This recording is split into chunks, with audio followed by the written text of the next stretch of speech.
Olá, bom dia. A Associação Comercial do Maranhão já completou 170 anos e reúne mais de 450 associados. É a quinta mais antiga do país.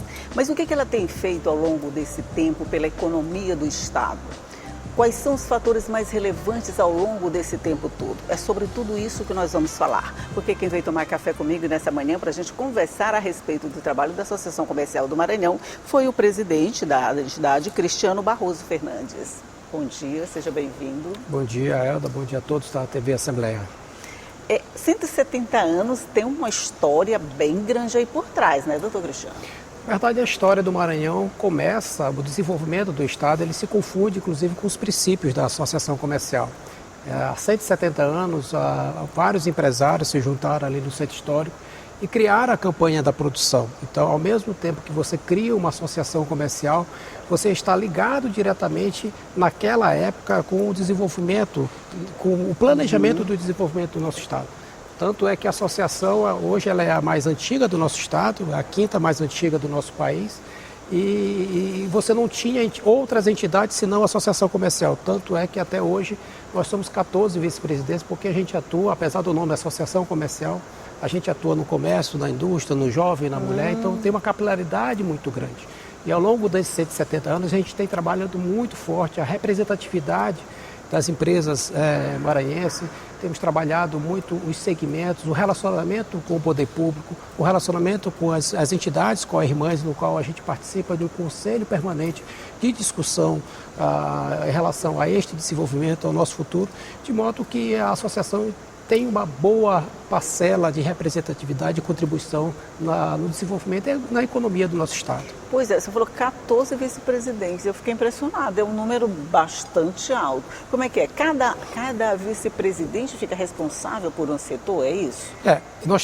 São 14 vice-presidências, a gente tem a vice-presidência do comércio, da indústria, do turismo, do jovem, da mulher, do empreendedorismo, da tecnologia, e cada vice-presidente está ligado à diretoria, no qual nós fazemos parte hoje. Eu sou o presidente e temos 43 diretores, entre diretores e vice-presidentes.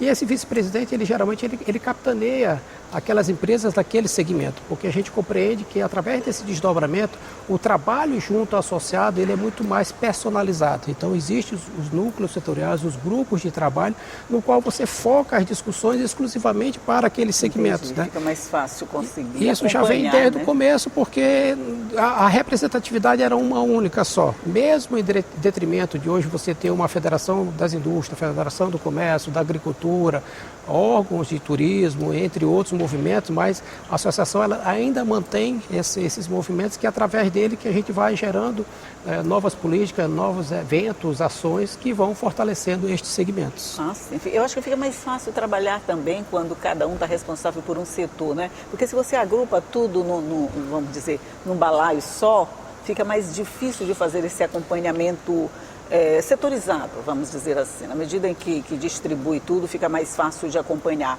Com relação à participação da mulher nesse trabalho, antes a gente não via muita mulher na associação comercial. Hoje já tem até uma vice-presidência que é responsável pela mulher empreendedora, né? Você pode dizer que cresceu? Com certeza. Hoje a associação, na verdade, há 22 anos atrás, foi criado o Conselho da Mulher Empresária. E ao longo do tempo, só para você ter uma ideia, a gente faz, dentre várias ações, vários eventos, a gente tem o grande evento que é o Fórum da Mulher Empresária, que acontece no segundo semestre de cada ano. E esse último evento nós movimentamos mais de 700 mulheres empreendedoras. Meu Deus! Então, é um momento... Do estado todo, claro, né? Na verdade, muito focado aqui em São Luís. Esse povo é mais focado aqui em São Luís. E é o momento de você discutir o fortalecimento cada vez mais da mulher empreendedora. É um relacionamento, é um network entre elas, é uma noite também de muitas homenagens. A gente sempre premia as mulheres notáveis, seja no âmbito social, político, econômico. E é uma forma da gente estar trabalhando essa mulher que cada vez mais está mais forte, está mais vibrante. E a associação ela tem um trabalho muito bonito. Existe uma presidente do Conselho da Mulher Empresária que desenvolve ao longo do ano várias ações, não só aqui em São Luís, mas também a nível estadual. Hoje A presidente do Conselho Estadual da Mulher também é da Associação Comercial, é a nossa presidente do Conselho da Associação. Então, a intenção é que a gente possa movimentar e dando muito foco à mulher, à pequena empresária, aquela mulher que está começando, que está iniciando. Sim. Então, são formas da associação poder contribuir numa orientação, numa consultoria, de que forma que isso sirva como uma contribuição no aperfeiçoamento daquelas mulheres que estão iniciando. Aí sim, você disse a maioria daqui de São Luís. Ótimo, a gente imagina que a capital tem um número maior de associados, uma participação maior. Mas como é que fica a atuação da associação nos outros municípios, no interior do estado? Como é que vocês levam esse trabalho, esse incentivo ou esse acompanhamento até lá? Hoje a Associação Comercial, apesar de estar o nome Associação Comercial do Maranhão, a nossa jurisprudência ela é específica aqui em São Luís. Hoje quem tem essa capilaridade é a Federação das Associações, né? Mas nada impede da gente ter um relacionamento com outras associações. Por exemplo, nós temos uma aproximação muito grande junto à Associação Comercial de Imperatriz, a Associação Comercial de Açailândia, próprio pessoal de Balsa. Já executamos, inclusive, eventos em conjunto, participamos de eventos deles, como no caso a FECOIMP, eles participaram de evento nosso, como o Maranhão de Negócios, outros eventos, que a gente entende que é uma forma de a gente gerar esse relacionamento e também, o que é mais interessante, é perceber qual é o potencial daquela cidade, daquela localidade e de que forma que a gente pode se relacionar e principalmente o empresário. Em que momento ele pode se oportunizar também e oferecer seus produtos, serviços e saber qual é a aptidão econômica daquela região. Então esse movimento entre as associações, apesar da associação comercial ela não ter uma interferência direta, mas existe uma relação muito próxima no dia a dia. De cooperação mesmo, né? De cooperação. Deixa eu ver se eu entendi. A Associação Comercial aqui de São Luís. Cada regional ou cada município tem a sua associação e essas associações trabalham em conjunto. Trabalham em conjuntos e todas elas são vinculadas a uma federação estadual que, por sua vez, está ligada à Confederação Nacional, né? Que trabalha muito mais a representatividade, principalmente no aspecto de relacionamento com o poder público. Geralmente as grandes discussões, principalmente aquelas que envolvem a parte política e econômica do nosso país, são encabeçadas pela Confederação. Mas, lógico, vindo as demandas das associações, das federações, que culmina com a atuação mais efetiva da Confederação, que representa todo o nosso país. Fica mais fácil trabalhar assim, quando esse trabalho é dividido e ao mesmo tempo compartilhado? O objetivo é que se torne mais fácil. Eu acho que a arquitetura ela é muito interessante, porque você tem aí uma possibilidade de discutir as particularidades individuais e o coletivo. Eu diria que a gente tem ainda um grande desafio, não só as associações e as federações, mas a participação desse empresário. Porque eu costumo dizer que o associativismo, ainda assim, mesmo com detrimento a tantos acesso à informação, quando você quer trabalhar no coletivo, o associativismo, ele te ajuda, ele te bota para frente. Mas o empresário, infelizmente, em alguns casos, ele é muito imediatista. Então ele quer o resultado para ontem e tem coisas que você não consegue sem ter um planejamento, sem ter uma discussão. O grande desafio hoje das associações, das entidades empresariais, é você trazer esse empresário para estar junto em determinadas discussões.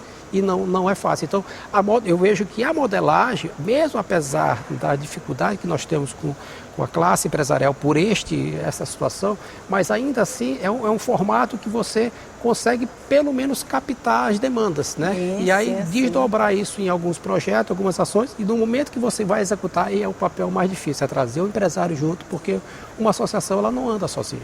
Sim. Eu imagino, a discussão, a participação, o dia a dia é que é um pouquinho mais complicado, né? Todo mundo quer o resultado, né? Mas o percurso até lá é um pouquinho mais complicado. Nós vamos falar sobre isso no próximo bloco, deixar você tomar uma água, um cafezinho, mas a gente volta já para continuar conversando. É um minutinho só e a gente está de volta.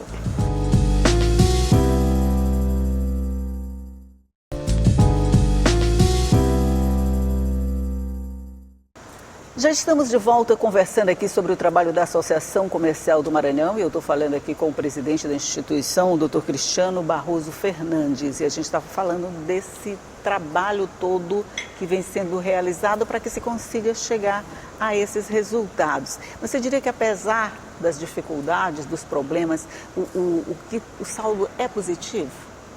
Sem sombra de dúvida. Se você for analisar ao longo desses 170 anos e dividindo esse tempo todo em tudo que se conseguiu trabalhar, principalmente no relacionamento com o poder público e mais ainda com relacionamento com as entidades co-irmãs, eu diria que a gente tem evoluído bem. Um grande exemplo disso, durante a pandemia, nós fizemos um trabalho junto às entidades que se chamava Avança Maranhão. As empresas estavam naquele momento com bastante dificuldade, então nós, a Associação Comercial, Federação das Indústrias, Federação do Comércio, SEBRAE, enfim, várias entidades representando aí 90% da cadeia produtiva do nosso estado se juntou, né? E dali a gente trabalhou muito o cooperativismo, a ajuda junto às empresas, que tentamos ali mitigar um momento difícil daquelas empresas. E logo após, saindo ali da pandemia, nós montamos um projeto que existe até hoje, que é o Pensar o Maranhão. A gente disse assim, o país saiu do momento difícil, e agora? Como é que a gente pensa esse estado, como é que a gente pensa esse Maranhão para o futuro? Então, eu diria que neste momento isso tem contribuído muito. As discussões elas são muito mais do dia a dia, muito mais fáceis de você executar. A relação com o poder público ela é boa, é lógico, evidente que a gente precisa talvez ter um diálogo, de uma discussão ou outra mais aprofundada antes de tomar determinadas decisões, mas eu diria que o saldo ainda é muito positivo. Certo. Durante a pandemia, eu imagino, a coisa foi bem complicada, mas a partir de então, dessa pandemia, quando obrigou todo mundo a dar aquela parada básica, que não foi tão básica assim, ficaram lições positivas, quer dizer, alguma coisa que foi aprendido lá, como esse Pensar o Maranhão, outras decisões tomadas naquele período, elas ainda continuam valendo até agora? Quer dizer, serviu para impulsionar de alguma forma? Eu digo que o maior avanço das empresas maranhenses na pandemia, no pós-pandemia, foi colocar o seu produto, o seu serviço no mercado digital. Parece até brincadeira, de repente você, naquele momento, ainda tem empresas que ainda não conseguiam vender seus produtos e aquilo ali ainda era uma grande maioria das empresas maranhenses, né? Então ali as empresas elas se viram meio que obrigadas a fazer isso. Então muitos, às vezes coisas bem básicas, tipo trabalhar um delivery ou trabalhar uma venda numa plataforma. O próprio encontro também de reuniões, e quantas reuniões, eu participo hoje de um grupo, uma road maranhense, e a gente tem unidades em vários locais no Brasil. Quantas e quantas vezes a gente se deslocava para fazer uma reunião, para se tomar uma determinada decisão, e hoje é muito fácil, através de várias plataformas de conversa, de reuniões. Né? Veio para ficar, a gente já consegue ter uma pauta bem mais produtiva, a tomada de decisão bem mais rápida, né? E dá celeridade, você pode fazer várias reuniões por dia sem precisar se deslocar, né? Com certeza. Então eu diria que a questão digital ela é o grande aprendizado. É lógico, evidente também, se a gente for relacionar isso com as outras questões mais humanas, né, com certeza muitas reflexões de todo aquele período, de toda aquela situação que todos nós passamos. Acho que se ressignificou muita coisa relacionada a isso, como também alguns produtos também foram criados a partir daquele momento, né, que você não tinha, às vezes a pessoa ficava tanto tempo fora de casa e começou a olhar para dentro de casa e viu que de fato estava faltando isso, faltando aquilo. Então, eu costumo dizer que enquanto uns não choram, outros vendem lenço, a questão é verificar a oportunidade mesmo. Como é que é? Enquanto uns choram, outros vendem lenço. Enquanto uns choram, outros vendem lenço. né? Identificar as oportunidades mesmo nos momentos mais difíceis, né? É verdade. Eu sei que a partir dessas reuniões, vocês cresceram, vocês continuaram, mas tem algum assim, ponto que você diria, esse ponto aqui ainda preocupa a gente, ainda incomoda, a gente precisa avançar, a gente precisa encontrar alguma solução. Tem algum ponto assim que preocupe um pouco mais vocês ao longo desse tempo, presidente? Olha, não só por conta da pandemia, mas por conta do desenvolvimento do nosso estado, principalmente o nosso estado. Eu acho que temos melhorado consideravelmente o diálogo com o poder público. mas é importante que se pense um planejamento em conjunto. Eu acho que o poder público não pode andar sozinho, como também a iniciativa privada não consegue andar sozinho. Sim. Acho que um depende do outro. E eu acho que no momento que você fala num planejamento de médio e longo prazo, e trazendo para a realidade aqui do nosso estado, e mesmo considerando que existe aí uma certa evolução, apesar de ainda ser muito lenta, eu diria que o grande gap, a grande necessidade que nós ainda temos é essa aproximação de uma forma mais efetiva de se pensar o nosso estado, porque a gente sempre foi conhecido como o estado da oportunidade. Então não adianta só olhar para essa oportunidade, pensar essa oportunidade, e nós já estamos na fase do fazer essa oportunidade. Pois é, eu não gosto dessa expressão, o Maranhão tem potencial para isso, potencial para aquilo. Vamos fazer esse potencial acontecer, né? Porque se a gente ficar pensando só no que pode ser feito e não fazer, não vai adiantar muita coisa. E o fazer passa por diversos fatores, passa pela iniciativa pública, passa pela discussão com a iniciativa privada, até porque quem gera emprego e renda nesse nosso Brasil é o empresário. Tá? E aí eu acho que até essa discussão ela é interessante, porque em determinados momentos o empresário ele pode até ser mal visto, como de repente você vê agora uma discussão dessa de uma mudança de uma escala de 7x1 para uma outra situação. É. A forma da discussão, talvez até pela falta dessa discussão, você abre um leque de inúmeras interpretações que às vezes são interpretações equivocadas, talvez pela essa falta dessa comunicação mais efetiva e um pensar de uma forma mais conjunta. Só aproveitando sua deixa, como é que vocês estão vendo essa possibilidade de mudança nessa escala de trabalho, ao invés de 6x1, 5x2, 4x3, sei lá? Como é que vocês veem essa possibilidade de mudança dessa PEC? Eu acho que não só a questão da escala, acho que toda e qualquer mudança, aquilo que vai impactar a classe empresarial, ela precisa ser pensada. Porque às vezes eu acho que a gente precisa achar um modo de você conseguir atender todas as partes. O governo, o colaborador, a empresa. Com certeza, se você sai de uma escala de 6x1, seja para uma escala de 5x2 ou uma escala de 4x3, a priori isso pode dar uma condição, sem sombra de dúvida, melhor para o colaborador, mas se o empresário não tiver uma compensação, na prática o que vai acontecer? Ele vai ter que contratar um efetivo a mais para cobrir aquela diferença. Com certeza. E quando ele cobre um efetivo a mais e ele não tem uma contrapartida, por isso que é bom ter essa conversa, obrigatoriamente esse custo ele vai apropriar onde? Lá no preço dele de venda. Se ele apropria no preço de venda e aquele produto ele sai mais caro, o consumo pode diminuir. Pagar? E o consumo diminuindo pode ser, isso tudo são lógicos, isso tudo possibilidade. Pode ser que esse consumo diminuindo possa vir a aumentar o desemprego. Então é uma discussão tão delicada que é importante essa participação do poder público com a iniciativa privada de pensar nos prós e nos contras antes de qualquer tomada de decisão. Vocês já estão discutindo a respeito disso na associação comercial? Estamos não só na associação, entre as entidades, estamos discutindo com a confederação. A confederação, inclusive, tem estado junto com o Senado, junto com a própria Câmara, não só nessa pauta, e todas as pautas que impactam a nível nacional, né? E como eu falei, é um trabalho que é um trabalho de formiguinha, né? Porque não é fazer ou não fazer, é de que forma fazer. De que forma fazer que possa atender. É lógico que a gente tem situações que você não consegue agradar todo mundo, mas é importante que minimamente, depois que sair definido o que vai ser feito, que isso esteja muito claro para que não ocorra nenhum tipo de falta de interpretação e que de repente isso possa cair contra até mesmo a própria visão das pessoas com a classe empresarial. Que a mudança seja boa para todos, né? É isso que tem que ser discutido, para que nem empresário, nem trabalhador seja penalizado de alguma forma. Mas só voltando aqui para a nossa economia, você vê algum segmento ao longo desse tempo que tenha se destacado mais? Eu falo isso aqui em São Luís. O Maranhão como um todo, na verdade, sempre foi um grande...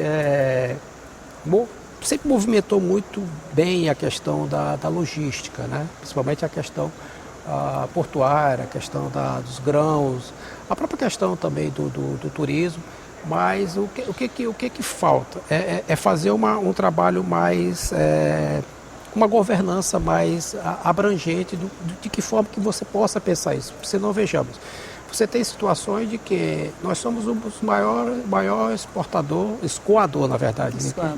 De minério de ferro, mas esse imposto não fica aqui. Na verdade, tudo é gerado lá no Pará. A questão dos grãos também, até por conta do benefício. Então, a pergunta que a gente precisa fazer é o quanto que isso tem gerado de riqueza para o Estado e mais do que isso, para as nossas pessoas, né?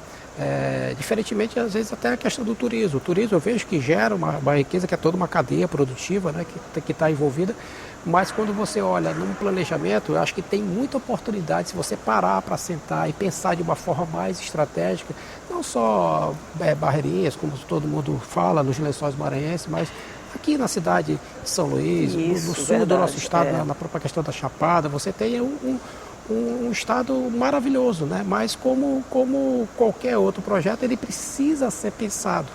Uma vez eu estava numa discussão de as pessoas questionando, mas o São Luís tem que ter mais voos. Será se o problema é ter mais voos ou São Luís precisa trabalhar o destino para criar mais interesse e daí ter mais voos? Sim, precisa ter o interesse pelo voo para que ele seja criado, né? Para que ele seja criado. Então, são algumas discussões que talvez a gente tenha antecipado determinadas decisões e que isso impacta na não agilidade deste desenvolvimento, deste potencial que a gente sempre está falando aqui, que precisamos fazer, né? Entendi. Só para a gente finalizar, vocês têm a festa que reúne todo o resultado desse esforço, escolhendo o melhor empresário do ano ainda esse ano, não é isso? Isso. Nós, na verdade, desde 1987, esse é o prêmio já aí ao longo desses anos todos, que começou como o empresário do ano, né? E de 20 anos para cá a gente dividiu em categorias. Então hoje a gente faz a premiação, agora dia 27, vai ocorrer a premiação da pequena, da média e da grande empresa. E é um projeto da associação que ocorre durante o ano todo, as empresas se candidatam, é feito todo um processo de auditoria, consultoria ao longo do ano, são elencadas 3 finalistas por categoria e no mês de outubro a gente fez a eleição, né, e agora dia 27 a gente vai fazer o reconhecimento, a premiação da pequena, da média e da grande empresa, que é um pouco que a associação pode fazer como reconhecimento à atuação das empresas maranhenses. Ok. Olha, foi um prazer conversar com o senhor, conhecer um pouquinho mais do trabalho da Associação Comercial. Parabéns por todo esse trabalho e que ele continue trazendo esse desenvolvimento que a gente espera para o Maranhão. Eu que agradeço, Elda, parabéns pelo programa e parabéns a todos aqui da TV Assembleia. Eu que agradeço, bom dia ao senhor. E bom dia para você também, Itaí, que já sabe que todo dia eu estou aqui te esperando às 8h30 da manhã, sempre com muita informação e café quentinho aqui nessa mesa, né? Informação para você, o que não falta. Nossa intenção é deixar você bem informado o dia todinho. Tchau e até a próxima.